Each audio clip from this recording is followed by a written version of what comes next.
We wouldn't be House Parks Mega Worldwide if we didn't deal with our doom sprayers on the regular. And there's like a doom sprayer Olympics that's going on right now between Russell Brand and and this dude, ladies and gentlemen, Glenn Beck, who's back to wearing his soda fountain seersucker suit. Soda fountain seersucker suit. Banking crisis getting worse. Yes, biggest bank failure since Washington Mutual, which was 3 times as big as any of these banks. And all these guys got into crypto because Trump and Elon Musk were doing it. And they were like, oh, shit, this should be awesome. And then ass. So, Stu, yesterday we were talking, how much did you say the FDIC had in its full account? Gosh, I don't have the number up in front of me still, but I think it was 128 billion. Yeah, something like that. Let's just be generous. Say it's 150 because that's over, right? Yeah, I think so. Yeah. Okay, so 150. Yeah, let's just add $30 billion for whatever purpose. Okay. In 2007, 25 banks, they had to be bailed out, including Washington Mutual, the single largest bank failure in history, total of $526 billion, and that was over 12 months. In the last 5 weeks, we have had 3 U.S. banks fail, and we're already over the 2007 total by $6 billion. And they still have money left over in their account, and it hasn't cost the taxpayers anything because the FDIC account number has gone up. They raised it because it was insufficient last time, and that's why the number was so low, because they weren't prepared for this kind of a crash because of... All right. This is the... Oh, geez. Gee whiz. Gee, this is... Guys, is so gee whiz. And the taxpayers on the hook for... None of this. Okay. Data from the Federal Reserve, yeah, one of the federal things. And I don't know if there's more to come because the Federal Reserve is have to wait 2 years before they give you the official numbers. So I'm not we can't verify for 2 years. Now that is adjusted for inflation. But it doesn't include Credit Suisse a month ago, and because it's not our bank. And we have no idea how much the Federal Reserve provided in emergency lending there because it was overseas, a foreign bank. They don't have to report anything again. So probably all of it. I'm going to go with $1 trillion then. Let's just go with $1 trillion. Why not? It's a way scarier number. Nobody's even scared by billions anymore. For 2 years. Mm-hmm. Now you have PacWest and Western Alliance in deep trouble. Yesterday, the bank stock index lost 50% of its value in the past 2 months. It's starting to smell like a panic. There are other banks now on the chopping block. That apparently are being bought up at the butcher shop where this chopping block is by bigger banks who are, I guess, absorbing them. Unlike in 2008, where the entire U.S. government had to come and fix the fucking mess. So we are already ahead of 2007 in bank failures compared to 2007. We're already ahead of that. Huh. It's almost as if 2008. It's almost as if the big deal at that point wasn't the number of banks or even the size of the banks at that time. It was things like Lehman Brothers and the losses of Goldman Sachs and other investment firms and the cascading effect of that really made up the crash of 2008. And the banks were at ancillary cost of that. That's remarkable. Comparatively. Well, I mean, there's no feeling in the media, no indication to the average person that this is anywhere close to the size of what happened in 2008. Huh. Why would that be, Stu? Could it possibly be that in the overall volume of the U.S. economy, this is fucking tiddlywinks, and it has nothing to do with the reason we had a crash in 2008, and that these little banks getting in over their heads and getting bought up, this shit happens all the time. There's just more of them because of crypto. That's effectively, these are all the banks that bought in on crypto, thought it was that they always believed there was going to be a bigger sucker at the end, and they were leveraged out the ass, and then they were giving rich people stupid loans, and they got fucked on the turnaround because of COVID and other stuff. Where's the pandemic that predated 2008? Doesn't exist. What's the official reason that there's a financial tie between why the crash happened in 2008 and why the crash of these banks in particular is happening? Oh, there isn't one. I see. And is it? Could it possibly be that they are wholly unrelated? Isn't it interesting that it took 27 banks to equal 5 this time, to beat 5? Yeah, because Washington Mutual by itself was one whole, it was what, 4/5 of all of it by itself? And also, do you guys remember the fact that Wells Fargo and Citigroup and all, they had to separate their mortgage business from their deposit business because of this specifically, and we bailed them out so they stayed afloat, and then they did exist past that point and continued to? And you're talking about regional fucking banks? 5. And the whole point of their crappy legislation after this happened in 2007, 2008 was to make sure these big banks don't get too big. Correct. They were supposed to avoid this exact thing. Yeah. And this wasn't, no. The 2008 legislation was so that regional banks don't get this big. What the fuck are you talking about? Too big to fail was for Citigroup and Wells Fargo and all these, and they did. As a matter of fact, they're absorbing the smaller banks. It isn't costing the taxpayer anything in this situation.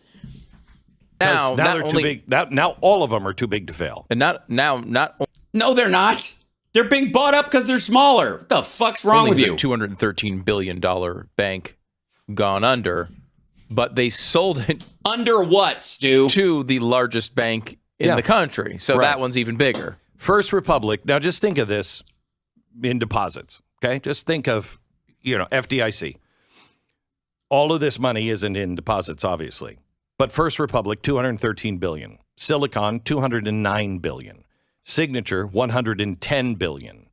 $94 billion in 24 other banks, and $432 billion in the Washington Mutual Bank. Which was 2008. Okay. So, wow. So, yeah. They know how to restructure banks like this, and the folks that were using their funds for leveraging or gave the bank permission to fuck around with their cash aren't getting bailed out. This is simply to hold depositors. That's not good, right? You're an idiot. No, you don't know what the fuck you're talking about. This is just made up. So 213 billion, 209 billion, 110 billion. You're already over your FDIC. They didn't disappear, dumb fuck. The money didn't evaporate. The deposits still exist. Their leveraged money in their investment side is what fucked the bank. But they weren't literally carrying sacks of cash out of the fucking thing. They exist in ledgers. Already over. Right. Just that. Which is yeah, and they're not gone. The reasons why they do these forced sales. Correct. Right? And you look at... Yeah, Stu, you're almost there. You're fucking almost there, Stu. It was 432 in Washington Mutual Bank. Well... By its fucking self. This is in 2008. We've got that in 2 banks. 2 banks. Yes. 2 banks that are smaller than Washington Mutual, and they have a system now. If they were able to bail out the people who had deposits in Washington Mutual, which they were, and make those people whole, and fuck Washington Mutual's uppers out of any of their existing debt or whatever the fuck they had leveraged themselves against in that process, they are able to do it with smaller banks in this case. It's so lame. Already this failure, and another $110 billion on what it took for $100 billion in 2007, 24 other banks. 1 bank. And it's over that. And where are you getting the money to bail all these people out with their... It's the FDIC. It's an insurance payment that the banks pay into. And post 2008, they had to pay more into that account. That was the whole fucking point. Where the fuck have you been for the last decade? Jesus Christ. Deposits. Where's that? Where? In this case, J.P. Morgan Chase, I guess, right? Right. Yes. Another bank who's decided that they're going to take on these long-term debts with the insurance or the interest rate that they actually had signed onto with these smaller banks, and they're going to adjust some of them going forward. They're going to go, hey, you had this deal with the other bank. That bank doesn't exist anymore, not in its current form. And by the way, you managed to get some sort of like unsecured multi-million-dollar loan that was a sweetheart deal. We're going to have to up it a point. Yeah. Now, remember, all that doesn't mean all that money is gone. Right. There you go. Hey, Stu, you're so close. It's almost, just say, Stu, repeat after me. Glenn, you're full of shit. You're talking out of your ass again. Stop it. Just memorize that phrase and say it back to them. These banks, when they go under, they just are. They sold to J.P. Morgan Chase for the good. They took the good things that J.P. Morgan Chase could use that'll help them grow even bigger, and they left on the table for the Fed, for us, all of the stuff that's collapsing. Mm-hmm. No, they didn't. Don't say, Stu. What the fuck are you talking about? They ate the losses, too. That was part of the negotiation. And we should also note that First National Bank would have collapsed months ago if not for places like J.P. Morgan Chase depositing $30 billion into their account to keep it afloat. That already happened. And that's now we have in no the past. idea how much money they have given to these banks already. Okay, so the other banks, I don't give a fuck. All right. Over-leveraged small banks getting caught up in crypto and coke like a bunch of fucking hedge fund dudes in New York, losing their shirt and eating shit when there's a bunch of these smaller banks still existing all over the fucking country. And the bigger banks bailing them out because they work as a subsidiary anyways, like PepsiCo and owning Taco Bell. Who gives a fuck? The taxpayer is not on the hook for this. And the departments that are in these banks, when JP Morgan Chase takes it on, for example, just like Wells Fargo or anybody else, they have to separate the mortgage department out into a subsidiary, and they have to separate the deposits from any of the more extreme investment stuff that they do in the investment vehicles, so that nobody robs Peter to pay Paul inside the fucking bank. Because of 2008. Let me ask you, what caused the instability? What? Crypto and low interest loans for rich people. What caused Silicon Valley Bank to go? Silicon Valley Bank was this, basically they had long-term assets. Mm-hmm. So they take, you deposit $100, they take your $100, they deposit it into a fund that pays 2%. Mm-hmm. And then all the interest rates go up because the Fed decides to jack them all up. And suddenly, though the investments they made thinking, it's long-term debt, it's very, we haven't had inflation in such a long time. When the inflation goes up, it lowers the value of that $100 they invested. Correct. So now mark to market. Now they can't. No. Take the $100 out because it's locked into this investment. Right. And they could be making more on it than they were, and they were profitable making less on it, but they try to pull it and do the shuffle, and it spooked some of their investors. Can only get it out at a lower rate, and they don't have enough to cover the deposits that are there. Correct. Just terrible risk management combined with the... Yeah, and obviously Biden's policies caused it. Fed doing something they hadn't done in 20 years. Okay. Which they needed to do 10 years ago. So that's what kicked off Silicon Valley Bank and all of these banks. They're all out of whack. Yeah. Okay? Yeah, thank you. Easy with the financial mumbo jumbo there, Glenn. Some of us are trying hard to keep up. I think it's partially in play here with First National, and then Signature had a little bit more crypto exposure, Sure. which was a little bit of that, but you still. A little. Also have the problem that there is a tight money supply. Look out. Right? Because of the jacking up of the rates. So everything's stopping. Mm-hmm. Okay. Today. Yes. Yeah, that's great. The tightening of the money supply because the rates are going up, and, quote, everything is stopping. Look at Glenn's face, or at Stu's face. This is the moment where Stu goes, I don't know why I was speaking a moment ago, because this jackass in the bow tie was not listening at all.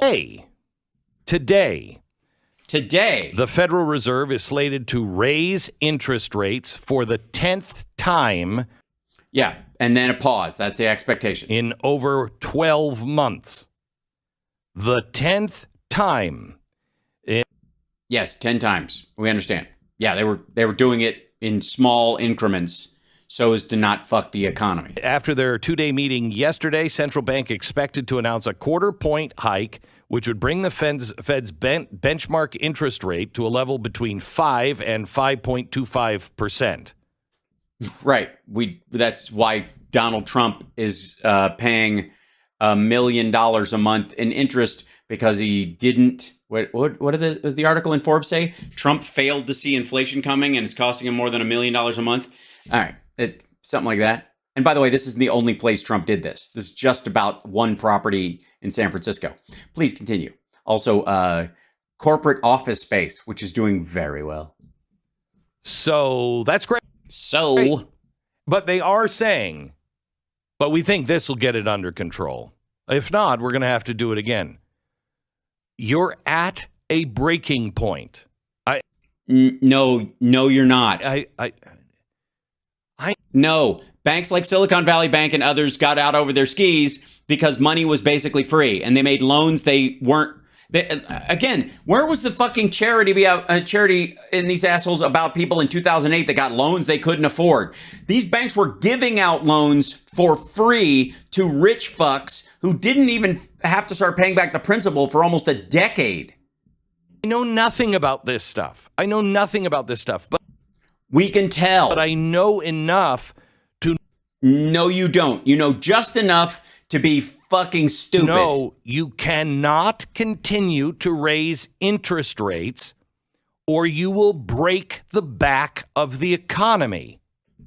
No. That's and then obviously if they kept doing it like they've been doing it for the last 10 months or 12 months, and they just kept doing that on the same schedule, just keep raising and raising and raising, eventually that would be true, because eventually you would have, I suppose, in about 4 years, you'd have 100% as an interest rate, depending on your 25 basis points a pop. But they're doing it anyway. Yeah, and then they're going to pause. And as soon as they announce the pause, the stock market's going to break 40,000. And look. Now, what's the other thing that they... What is the other thing? Say could break the back of the economy? Who's they? The other thing. What's the other thing? Is playing piggyback with the wrong shoes on. The debt ceiling. Oh, the debt ceiling. Right. Yes, of course. It's an existential threat. It could totally break the entire economy. I don't know why I have something caught in my eye and besides my finger. If we don't pay our bills, we're going to be downgraded. Yeah, we will. Right. So brinksmanship is a good time for it, is what you're saying? So what is the plan? Well, the plan is for the Democrats to use a workaround so that they can pass a clean debt ceiling bill with 5 Republicans rather than agree to all these fucking stupid cuts that one party who owns, has control over a sliver of a quarter of the fucking government has decided it's our way or the highway. The House says we'll negotiate. White House won't negotiate. Well, no, I mean, Yellen and them have been talking, and they presented their budget first. We'll negotiate. But if you want the debt ceiling raised, you've got to cut spending. Now, we'll show you where we think you can do it, but you got to cut it. So where are you cutting spending? The White House says we're not. Now, think of this. Your inflation is caused by too many dollars. No, it isn't. There's just too much. We've printed too much money. Nope. That's dumb. Not at all. It has its layover effects after COVID and the cause and effect aspects of getting us out of the global supply chain as we reshore factories and change our entire manufacturing structure. And there's a war going on. That's it. It's not. COVID blew a $20 trillion hole in the economy, and the government printed $6 trillion to try and patch it. There is no universe where $6 trillion fills a $20 trillion hole. That's why they're raising the interest rate. Well, no, because the Fed Chairman Powell is a Volckerite and believes that's why. Brings that money, sucks it back. And by the way, I personally believe, and this is my own just feeling on this, that Powell is obviously not a stupid person, knows full well that the economic situation we find ourselves in vis-a-vis inflation doesn't have anything to do with too much money in the supply in the United States. What they're attempting to do is to choke some aspects of the black market that runs on U.S. dollars that are out in the world and dry those amounts up so that everybody starts calling in their bucks because once too many dollars are in circulation worldwide, they start getting into really shady places. Once that gets to be too much, and countries like Iran and all these other are trading in big giant bricks of U.S. cash, if you can start drawing in markers closer to the center, people start going, I need that money I let you have for that endeavor. I need that money back. I need that money back. And they start clawing it back from the fringes. And that's why you're seeing a bunch of countries going, well, we'll just leave the dollar. Like, okay, good luck, asshole. Back into the treasury where they can burn it. Okay? Yeah, you burn dollars just like you burn calories. It's not an analogy, it's a fact. Get rid of it. Yeah, just get rid of it. Set fire to it. Our government is borrowing more money, which they then have to print far more than you and I are spending at TJ Maxx. I do not need to run into Glenn Beck at TJ Maxx. I don't. I don't think is that a TJ Maxx suit? I buy the tie. Okay. Far more than all of Americans. We went out and we just were on a credit card binge. No, not actually. No, we're, again, $26 trillion economy. We wouldn't make a dent into what the federal government is spending. Yeah, we would. Yes, we would. As a matter of fact, if we had a year where every American paid an extra $1,000 in taxes or something like that, you could pretty much pay it off in, well, you do that for 3 years. And yet we're going to be the ones paying the price. Well, yeah, but in installments. Why is nobody up in arms saying you've got to cut the deficit? Because the debt and the deficit are two separate things, and Biden has cut the deficit. You fucking Jolly Rancher spokesperson from 1931. You have to stop spending money. We're not your wife, Glenn. But the Democrats in the House and the Senate and the White House say Congress has to raise the debt limit without any spending cuts or any other conditions. Screw you. Wow. And the negotiations aren't going well, Glenn? They haven't called you to help negotiate it? Where is my representation? Well, you don't have enough of those folks. Hi. Okay, love you. Hold on, excuse me. Hair looks great. Just saying. Just saying. You're welcome. It's true. Hi. Sincerely, where is my representation? Well, your reputation is ass. It's in the gutter, Glenn. Right outside of TJ Maxx, unfortunately. And your representation, you have not earned it. You supported Donald Trump, and he lost you the House and the Senate. The red wave never showed up, and the House has got a wafer thin margin. You have exactly the representation you deserve. Yes, we can vote for clowns, but they have given away their responsibility. They have given away the only thing that can be done with an out-of-control government is to cut the budgets. And Well, yeah, but you don't have that total control. You still have to pass it. It has to go through the Senate, and then it has to come back. And so you have to negotiate with other people. And you obviously have not made the case. And, and part of it, I might chalk up to the death of fiscal conservatism on the Republican side under Trump, because he added a third of our national debt under his watch. A third of it. Mm-hmm. And Biden's cut the deficit. So what you want to do is punish the programs of the Democrats who are trying to build on those things while paying off the debt that the dude you voted for, ran up. Right? And that's our fucking problem? Bring it back under control. That's the job of Congress. Yeah. But they gave that away in 2008. We don't care anymore. Yeah. Ever since we got a black president, so we're not even going to look at the books. What? Well, how am I being represented? How? Your reputation precedes you. Are you being represented? I am. The people I voted for are doing what I want them to do.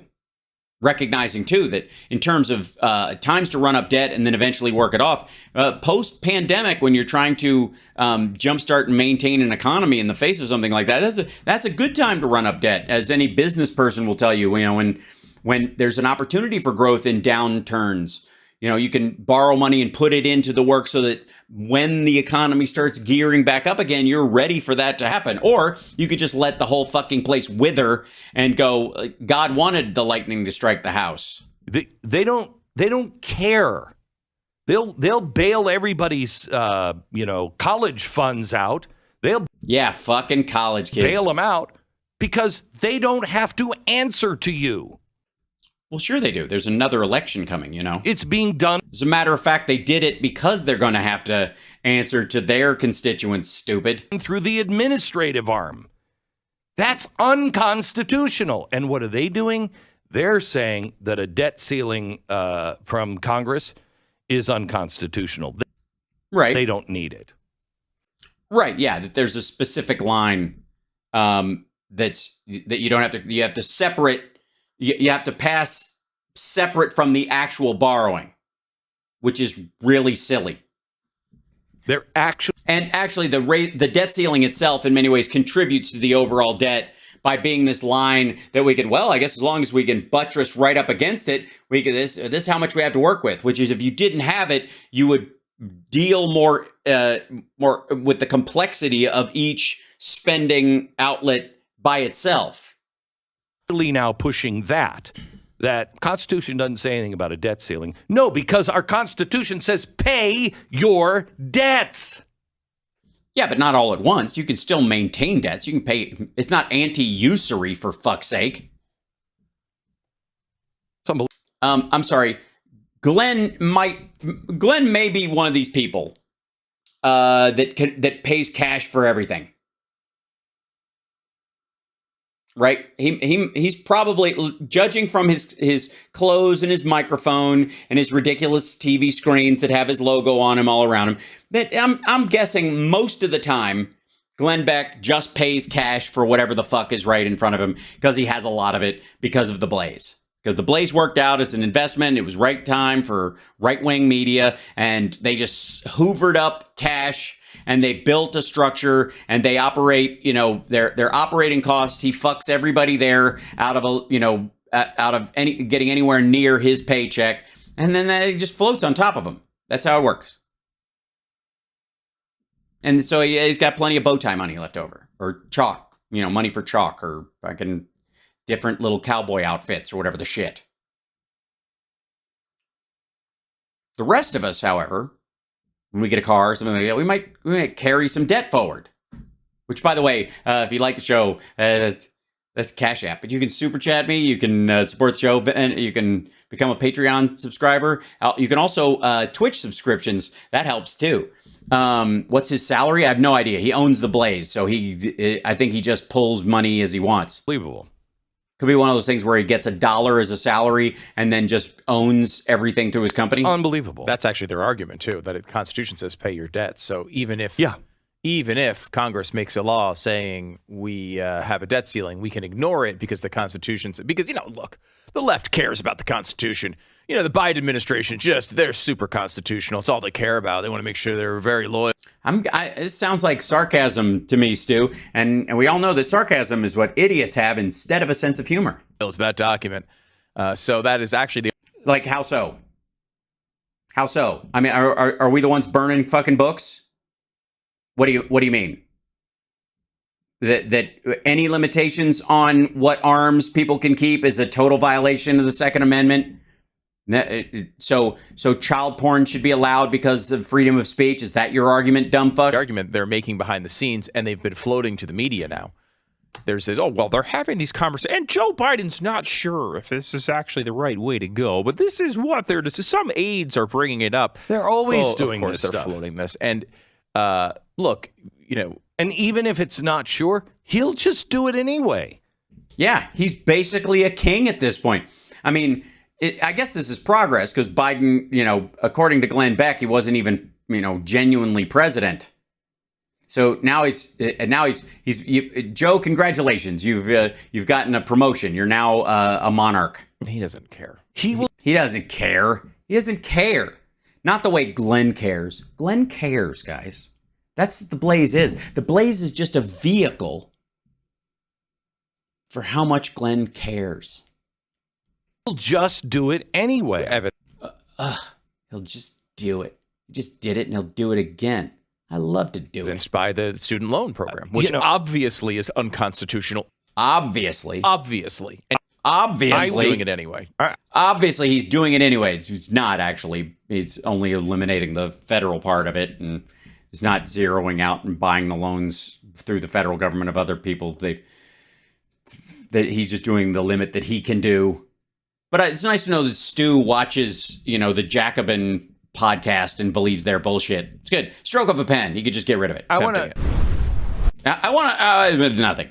I guess I will say, since we're at the end of the show, at least they let us get out without him interjecting another stupid fucking idea. Good Lord. I agree. I'm a dope. I know, Sean Hannity, and I agree as well. Thank you guys for joining me today. Like, subscribe, support the show.